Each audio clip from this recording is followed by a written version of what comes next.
आपका राजनीति मानने का कोई इरादा नहीं था, आप तो क्रिकेटर बनना चाहते थे, बड़े अच्छे फास्ट बॉलर थे, जिंदगी में बनना चाहते थे।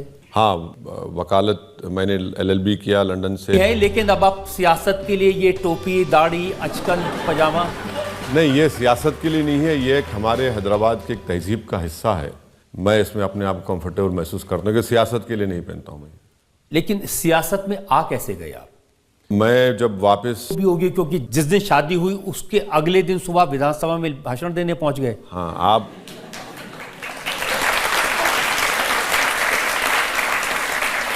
ये रजत जी, आपको पुराने जख्म कुरेदने की बड़ी बुरी आदत है।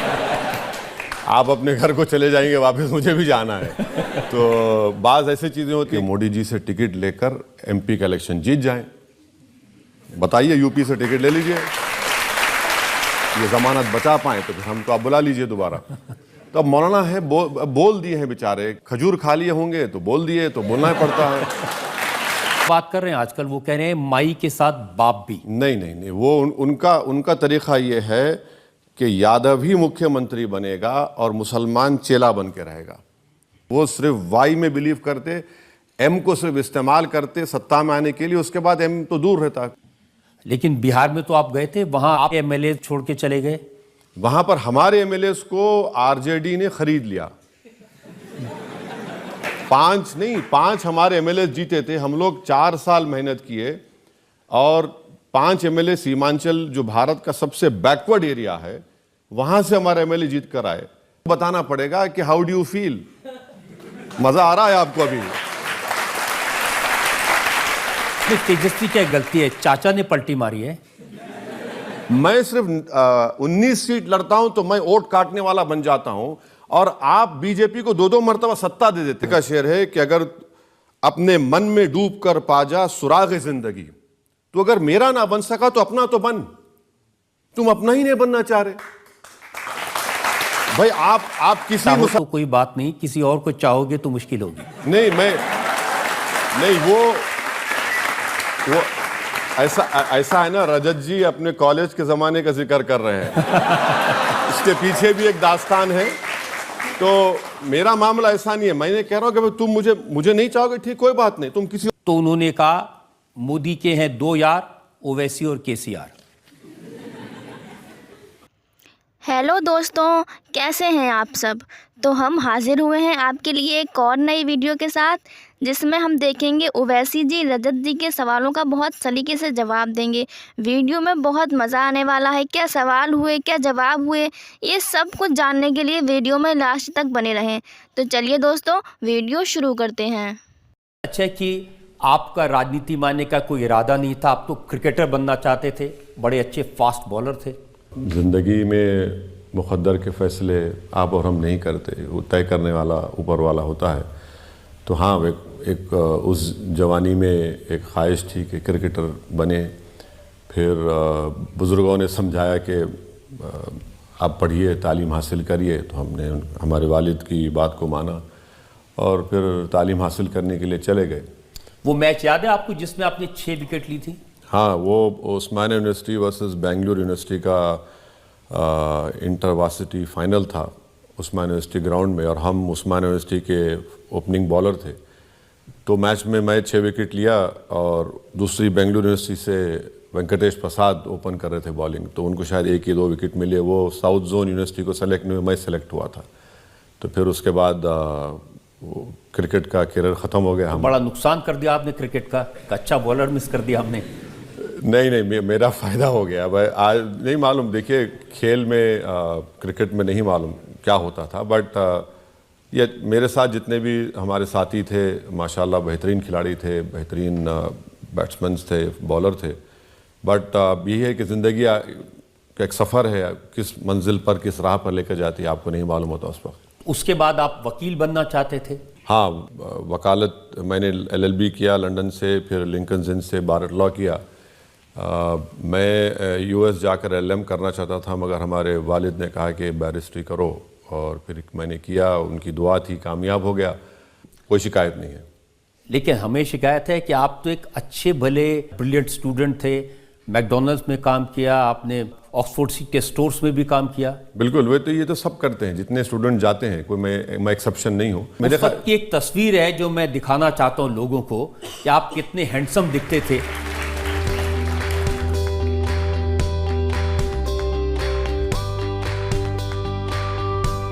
आज नहीं है, आज नहीं है। हैंडसम अब भी है, लेकिन अब आप सियासत के लिए ये टोपी, दाढ़ी, अचकन, पजामा।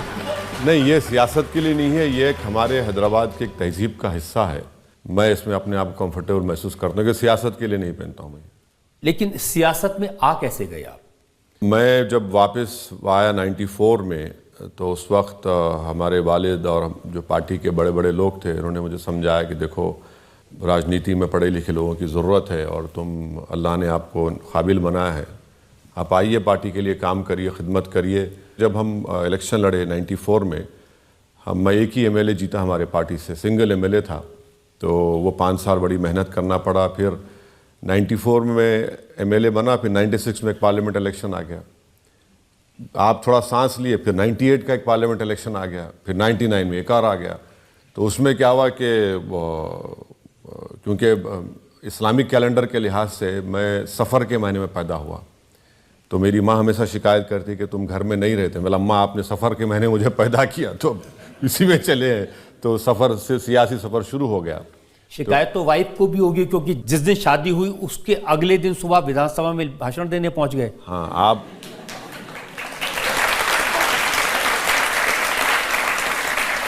ये रजत जी, आपको पुराने ज़ख्म कुरेदने की बड़ी बुरी आदत है। आप अपने घर को चले जाएंगे वापस, मुझे भी जाना है। तो बाज़ ऐसी चीज़ें होती हैं कि घर में लोग नहीं भूलते, तो वो आपका एक वीक पॉइंट बन जाता है। आपको भी शायद कभी कभी इस्तेमाल करते होंगे आपके खिलाफ। बहुत ज़्यादा। हाँ जी, हाँ। एक दो सवाल हम ले सकते हैं अभी पब्लिक से, पूछिए। अभी यूएई में एक बहुत बड़ा हिंदू मंदिर बना प्रधानमंत्री मोदी जी की मेहनत से, तो उस चीज़ से आप खुश हैं या नहीं? नहीं, ये तो यूएई का बादशाह जिस दिन मैं बन जाऊंगा कुछ जवाब दे पाऊंगा।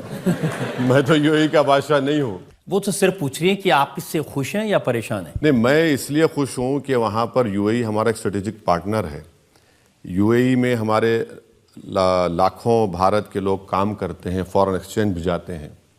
तो वो बादशाह ने फैसला किया, मोदी जी ने उनको रिक्वेस्ट की थी कि उन्होंने फिर उनको इजाज़त दी। तो अब दोनों कंट्रीज़ के रिलेशनशिप अच्छे होते हैं, तो बहुत अच्छा है, क्योंकि हमको बहुत बड़ा फॉरेन एक्सचेंज वहाँ से आता है, हमारा बहुत बड़ा ट्रेड पार्टनर है वो, और उनका इन्वेस्टमेंट है इंडिया में। क्योंकि आजकल तो ज़्यादातर लोग, हमने देखा जावेद अख्तर साहब भी जय सिया राम के नारे लगवा रहे थे।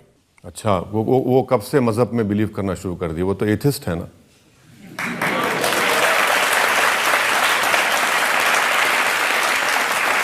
तो वो तो नोन फैक्ट है, वो तो बोलते हैं कि मैं किसी को मानता ही नहीं हूँ। उन्होंने ये भी कहा कि अगर हिंदुस्तान में जमहूरियत, डेमोक्रेसी बची हुई है तो वो हिंदुओं की वजह से बची हुई है। नहीं, वो झूठ बोल रहे हैं।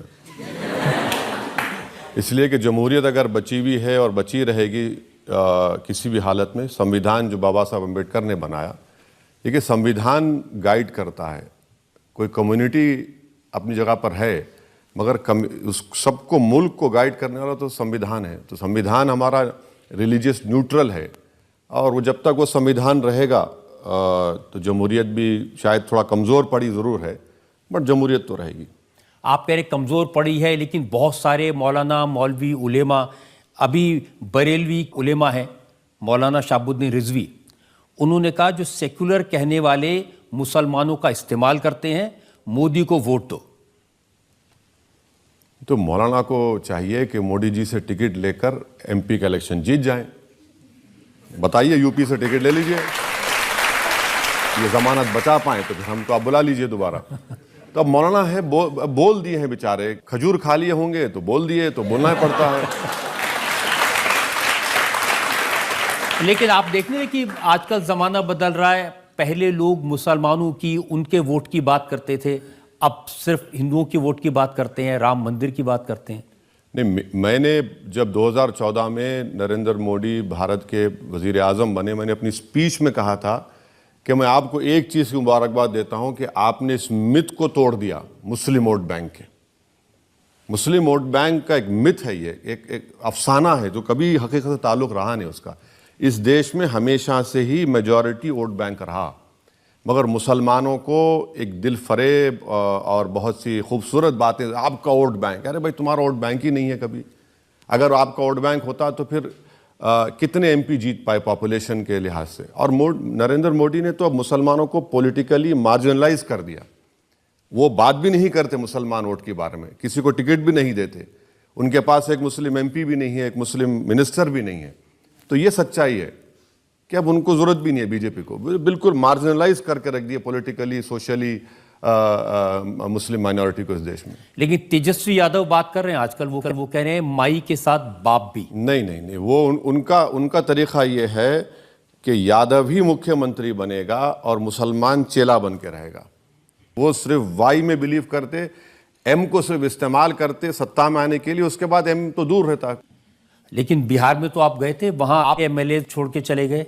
वहां पर हमारे एमएलए को आरजेडी ने खरीद लिया। 5 हमारे एमएलए जीते थे, हम लोग 4 साल मेहनत किए और 5 एमएलए सीमांचल जो भारत का सबसे बैकवर्ड एरिया है वहां से हमारे एमएलए जीत कर आए। तो लालू जी की कोशिश शुरू दिन से ये थी, मैं आज कह रहा हूं, वो जेल में थे, मुझे फोन करते थे, मैं फोन नहीं उठाता था उनका। कई लोग बाहर में लोग बोले कि अच्छा अपने फोन से मत करिए, बोले आप क्यों नहीं बात करना चाह रहे। मैं भाई मेरा फोन सारी दुनिया सुनती है, मैं क्यों बात करूं, जेल में कोई आदमी है। फिर वो किसी और उनका आदमी है, बोला नहीं बात करूंगा। वो बोलते थे तुम्हारे एमएलए हमको दे दो। बोले क्यों देंगे हमारे एमएलए आपको, आप हमारे 5 एमएलए जीते, उन चारों को बेईमानों को आपने खरीद लिया। और खरीद के सीमांचल को आपने क्या किया, कुछ नहीं फायदा किया सीमांचल का। अब क्या हो रहा है, अब उनके पास सत्ता चले गई। अब तेजस्वी को बताना पड़ेगा कि हाउ डू यू फील, मजा आ रहा है आपको अभी। तेजस्वी क्या गलती है, चाचा ने पलटी मारी है।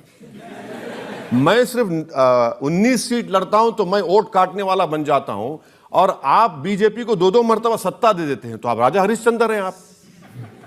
आप बताइए क्या है ये कितना पॉलिटिकल ऑपोर्चुनिज्म क्या है। इससे एक बात साबित होती है कि कोई भी नहीं चाहता इस देश में कि मुसलमानों की कोई पॉलिटिकल लीडरशिप बने।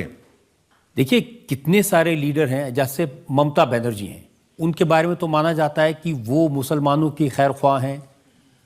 रजत जी मैं समझ रहा हूं आप कहां लेकर जा रहे हैं मुझे, मगर आप फिक्र मत करिए, मैं उस जवाब दूंगा जब आप लेकर जाएंगे मुझे। तो ये बिल्कुल सही है। आप और हम कभी मालदा मुर्शिदाबाद चले जाएंगे, वहां पर आप जाकर देखेंगे जो जमीन में पानी है, WHO लिमिट से ज्यादा आर्सेनिक उसमें है। अगर आप उस जगह पर चले जाएंगे और किसी मुस्लिम महिला के उंगलियों को देखेंगे तो आपको दिखेगा कि इस उंगलियों पर जख्म है, क्योंकि बीड़ी बनाते।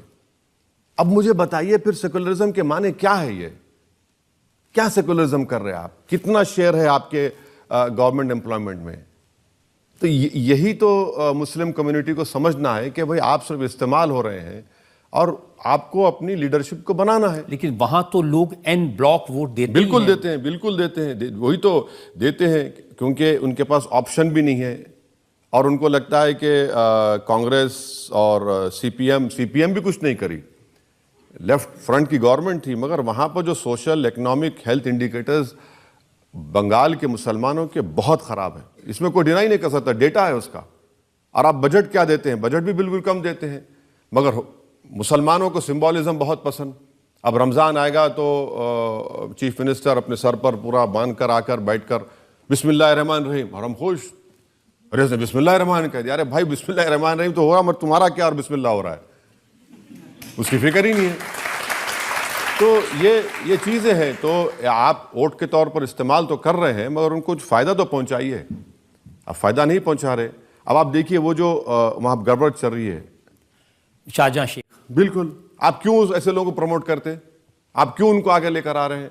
अब बीजेपी को मौका मिल गया कि हिंदू मुस्लिम कर दिया, जबकि शाहजहां शेख के दोनों साथी हिंदू हैं। तो ये चीज़ें हैं। आप मालदा मुर्शिदाबाद मैं खुद जाकर देख कर आया हूँ, वहाँ बुरा हाल है। तो मौका इसलिए भी मिल रहा है, आजकल सब लोग बीजेपी की तरफ जा रहे हैं। अशोक चौहान भी बीजेपी में चले गए। नहीं, यूपी में जितने समाजवादी पार्टी के अपर कास्ट एमएलएस थे, उन्होंने बीजेपी के कैंडिडेट को वोट दे दिया। जयंत चौधरी साहब की पार्टी के जो 9 एमएलए में 2 मुसलमान हैं, वो भी बीजेपी को वोट दे दिए। अशोक राव चौहान जो मुझे गाली देते थे नांदेड़, जब कभी भी नांदेड़ जाता था मैं, बोले ये बी टीम आ गई, बच के रहो इससे, अब वहीं जाकर बैठ गए जहां हमको बोलते थे कि हम मिले हुए हैं। बहुत से अच्छा है, बेनिकाब हो रहे हैं और सब लोग देख रहे हैं कि कैसे लोग सेकुलरिज्म का नाम हिमाचल प्रदेश में तो सरकार ही पलट जाएगी। बिल्कुल सरकार चले गई, सरकार बिल्कुल चलेगी। अब अच्छा ये हुआ कि मैं 10-15 दिन पहले हिमाचल नहीं गया, अगर वहां जाते तो मुझ पे इल्जाम लगाए थे कि वहां पर जाकर इसने किया। इनके ही एमएलएस चले जा रहे हैं, क्रॉस वोटिंग कर रहे हैं और गैर जरूरी के अभिषेक मनु सिंघवी साहब को उन्होंने हरा दिया। बेहतरीन लॉयर, आपने उनको हरा दिया वहां पर, यही इनकी गलती है। मैं यही तो कह रहा हूं ना कि आप में करेज ऑफ कन्विक्शन नहीं है।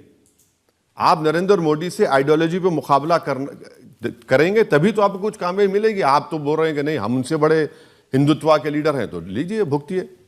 जाटों का लीडर रहेगा, ठाकुरों का रहेगा, ब्राह्मणों का रहेगा, यादवों का रहेगा, कुर्मियों का होगा, कुशवाहा का होगा, मराठाओं का होगा, दलितों में 2 बरादरियों का होगा, ओबीसी का नेता होगा। भारत के प्रधानमंत्री पार्लियामेंट में खड़े होकर कहते हैं कि मैं सबसे बड़ा ओबीसी हूं, मगर मुसलमानों का कोई नहीं होगा। भाई 17 करोड़ आबादी है और आपकी कोई पॉलिटिकल लीडरशिप नहीं होगी तो क्या ये हमारी डेमोक्रेसी के लिए अच्छा है? तो भाई 28 साल हो गए आपको कोशिश करते करते, आप क्यों नहीं खड़ी कर सके लीडरशिप? सर मैं आपको कह रहा हूं 28 साल जो मरज 45 साल से कैंसर की तरह फैल गया हो वो 28 साल में खत्म हो जाएगा। जो मुसलमानों ने की पोस्ट इंडिपेंडेंट, लखनऊ के उस मैदान में खड़े होकर कहना कि हम सियासत में हिस्सा नहीं लेंगे, हम पॉलिटिकल लीडरशिप से हट जाएंगे और हम इस पार्टी पर भरोसा करेंगे। जिस पार्टी पर आपने भरोसा किया उसी पार्टी ने जीबी पंत के जमाने में बाबरी मस्जिद में मूर्तियां रखा दी। उसी पार्टी ने मलियाना, हाशिमपुरा, नेल्ली का फसाद हुआ। बताइए फिर आज भारत की पार्लियामेंट में कितने मुस्लिम एमपीज हैं? लेकिन एक ये भी सच है ना कि जो देश के मुसलमान हैं वो असदुद्दीन ओवैसी पर भरोसा नहीं करते।